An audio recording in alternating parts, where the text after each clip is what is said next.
کہ ہم اتنے تھوڑے وقت کے اندر کچھ 100 بیلٹ پیپرز جو ہیں اس کا بھی اندراج نہیں کر سکتے. واضح ہوتا ہے کہ آپ اپنے آئینی کردار جو ہے اس کو ادا کرنے میں تسلسل سے ناکام رہے ہیں.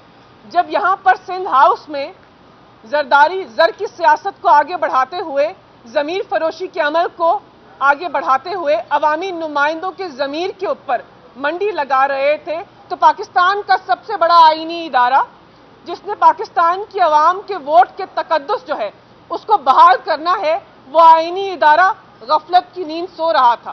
اس کے سربراہ اس کے اوپر کوئی واضح ایکشن نہیں لے رہے تھے. پاکستان کی عوام سراپا احتجاج تھے، پاکستان کے عوامی نمائندے سراپا احتجاج تھے اور استدعا کر رہے تھے چیف الیکشن کمشنر سے کہ خدارا اس واضح ضمیر فروشی کا آپ نوٹس لیجئے. لیکن الیکشن کمشنر نے اس کے اندر بھی کوئی کردار ادا نہیں کیا. لیکن ہماری ریفرنس کا متن یہ ہے کہ اب جو استعفوں کی قبولی ہے اس کے اندر جو آپ نے کردار ادا کیا ہے، جانبدار واضح کردار ادا کیا ہے، وہ جانبدار واضح کردار پاکستان تحریک انصاف، پاکستان کی سب سے بڑی جمہوری جماعت وفاق کی علامت کو یہ کردار جو ہے وہ قبول نہیں ہے. اور ہم اپنے آئینی استحقاق کو استعمال کرتے ہوئے پاکستان کی اعلیٰ عدالت کے محترم ججز سے استدعا کرتے ہیں کہ پاکستان کے جمہوری نظام کو تقویت دینے کے لیے، پاکستان کی عوام کے ووٹ کے تقدس کو بحال کرنے کے لیے، پاکستان کے اندر آئین و قانون کی بالادستی کے لیے یہ صحیح ہے